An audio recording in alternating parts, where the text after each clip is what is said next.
Welcome to Noble Notes, an employment law blog provided by the Noble Law. Today, employment law attorney Laura Noble will be describing the ins and outs of non-compete agreements in the state of North Carolina. Before we get started, please note, the purpose of this audio blog is to provide news and general information regarding employment law. The Noble Law is not providing legal advice or representation through this blog, and this recording does not establish an attorney-client relationship between the Noble Law and its listeners. If you feel you have been wrongfully treated in your workplace, or would like specific advice for your matter, please reach out to an attorney for personal legal assistance. When I meet with clients on non-competes, one of the first questions they ask me is this agreement enforceable, assuming that they're not?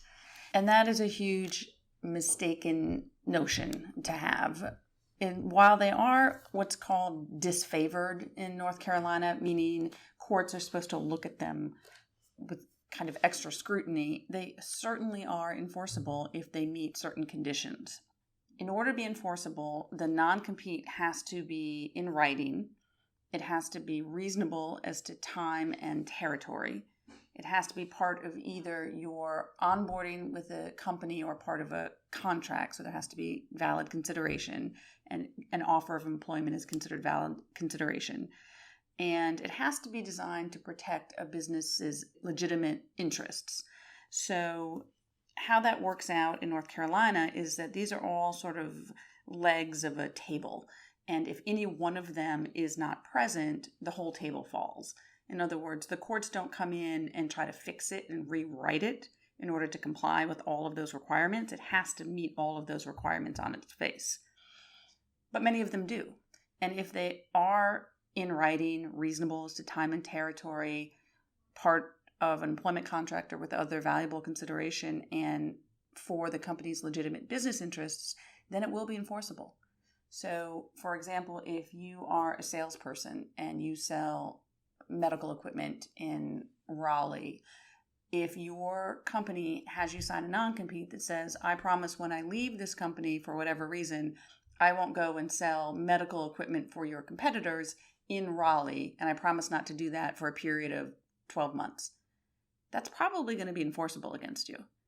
If, on the other hand, that same company says, you can't go do sales of any kind for any company in all of the United States, well, that's not reasonable as to territory. And it's not really protecting the company's legitimate business interests because they don't have interest in every sale of every product in America. So they're very fact specific. And when I start working with a client on a non-compete, I will do a deep dive into what exactly they do for the company, what exactly the company does, who specifically are the company's competitors, and what kind of time period and geography has the company worked in or the company has competitors in. So once we do that analysis, then I'm able to give you some idea of whether the non-compete will be more or less likely to be found enforceable by the courts. The other thing about non-competes is that it is a judicial decision by and large about whether they're going to be enforceable or not. If you find yourself in a position where you've signed a non-compete and you're working for a company and now you're leaving the company, or you've already left the company and you're working for a competitor or contemplating working for a competitor, there's a series of events that may happen in that scenario. One, the old company may decide not to seek enforcement of it at all. Two, the old company might send you a letter that's a basic cease and desist letter that says you have to stop working for this new company. You're in breach of your contract with us, your contract being the non-compete provision. Or three, the company may seek an injunction that's an order from a judge that says you are prohibited from working for this company. By court order, you literally cannot go to work for this company because it violates your non-compete. And when that happens, you are going to be in front of a judge. You're going to need an attorney. There are going to be evidentiary hearings about all of those facts I just mentioned, about what kind of business you're doing, who's the competitor, whether the new work that you're doing is actually the same as the old work that you're doing, and whether the company that you're doing it for is actually a competitor. Those are all issues that are going to be decided by a judge. In the meantime, you may not be able to go to work while that's being determined. And then after that hearing process, the court may make that a permanent injunction, meaning you may not ever work for that company again. So that can be a real risk for folks when they are thinking about enforceability of non-competes. So it makes sense that you think long and hard before you sign one. I certainly would recommend that you have it reviewed with an attorney. Before you start the position, there's usually more negotiation room for you to improve the terms and conditions of that non-compete, right? So either limit the time or limit the geography or, limit the kind of competitors or conversely, like state with specificity, I promise not to work for XYZ company. And that may be enough for your employer. But don't lose that opportunity to try to negotiate those terms. A lot of times people are very excited about a new job. It's kind of the start of a new relationship. Everybody's excited. No one wants to talk about a prenup. But, this is the time to be very level-headed about what your life is going to look like if things don't work out. And you want to be able to maintain your career in your industry and your ability to earn a living. So you want to take your time reviewing those terms and have an attorney review them with you and do some advocacy and negotiation to get the best possible terms that you can.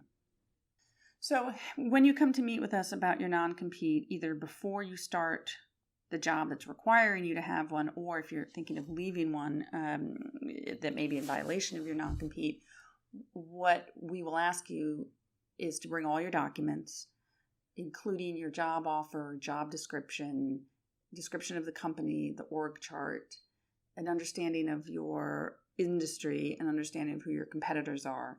And then we'll do a deep factual analysis to determine whether there's any basis for asserting that one of the provisions is overly broad.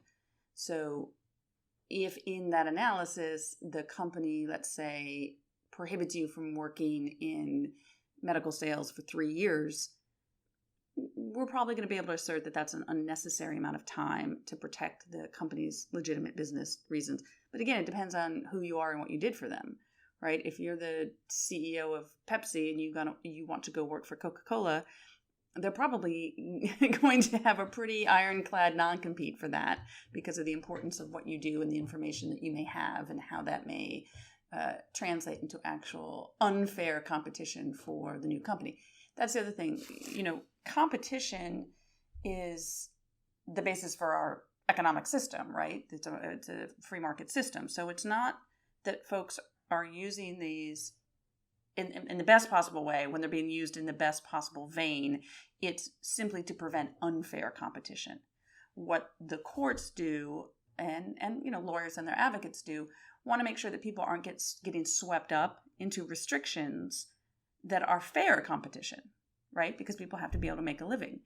But it isn't fair if, you come to work for me, I'm a mom and pop, I'm selling widgets, and I teach you everything you need to know about selling widgets, and I have 14 clients that I sell my widgets to, and then one day you get up, move across the street, start your own widget store, and take my 14 clients with you.